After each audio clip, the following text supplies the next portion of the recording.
Salam sahabat yang diberkati oleh Tuhan.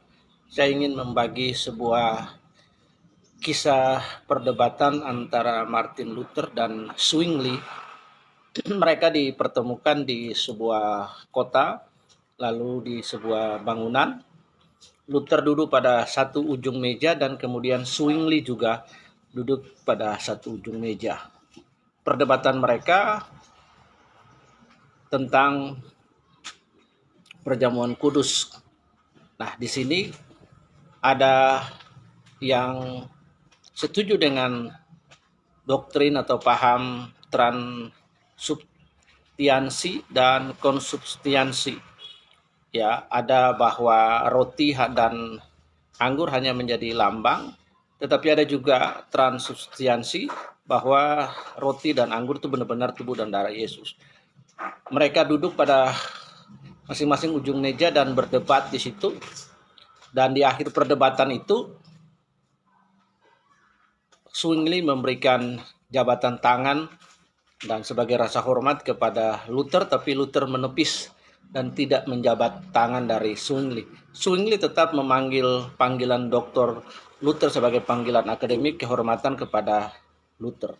Nah, perdebatan itu kemudian direkam di sebuah kapel gereja, yaitu sebuah gereja yang bernama Benediktin Ottobeuren, Swabia, Jerman. Nah, ada sebuah lukisan yang menggambarkan Kristus Yesus atau Tuhan Yesus yang raut wajahnya bersinar lembut surgawi dan agung ilahi. Di satu sisinya ada Luther dan di sisi lain ada Zwingli. Kemudian di bawah tulisan tadi, lukisan tadi, tertulis kata-kata, Kristus berkata, inilah tubuhku. Luther berkata, itu akan menjadi tubuhku. Kemudian Zwingli berkata, itu akan merepresentasikan tubuhku atau hanya simbol. Nah, pertanyaan mereka tulis di situ. Siapa dari tiga itu yang betul? Yesus Kristus, Martin Luther, atau Huldrych Zwingli? Perdebatan yang cukup seru ini direkam dan kemudian ditaruh di biara dari Ordo Benediktin di Ottobeuren, Swabia, Jerman. Nah, seringkali percakapan antara Bapak Gereja hilang begitu saja, tetapi percakapan antara Luther dan Zwingli ini, tokoh reform ini, itu dicatat di dalam gereja di Ottobeuren, Swabia, Jerman. Ini menjadi penting bagi kita bahwa sekalipun ada perdebatan-perdebatan yang sengit secara teologis, ya, secara teologis perdebatan-perdebatan, dan perdebatan di antara mereka berdua itu adalah tentang perjamuan, bahwa tubuh Yesus dan darahnya itu benar-benar hadir, itu benar-benar pada perjamuan, roti dan anggur itu benar-benar tubuh dan darah Tuhan. Ini yang kita kenal dengan paham transubstansi. Dan yang berikut adalah konsubstansi, bahwa hanya menjadi sebuah lambang atau sebuah simbol atau representasi, itu yang disampaikan oleh Huldrych Zwingli.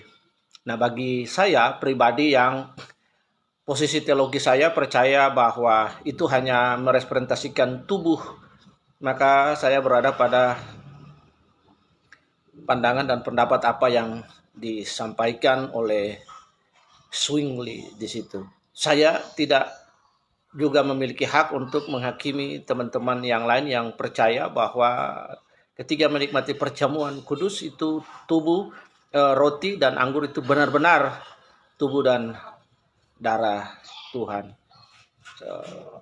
Silakan berpendapat, ada banyak perdebatan-perdebatan, tetapi saya ingin mengetengahkan kisah ini bahwa sekalipun perdebatan kedua tokoh reform ini tetapi direkam di sebuah belakang altar gereja.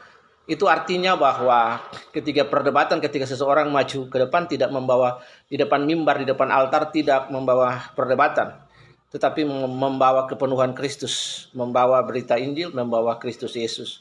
Dan biarlah kisah ini mendorong kita. Di belakang altar mungkin ada begitu banyak perbedaan, tetapi ketika seseorang maju ke depan, Yesus yang sama, pribadi yang sama, itu tidak berubah dan tidak mengalihkan perhatian kita. Jadi sejarah ini cukup bagus supaya menjadi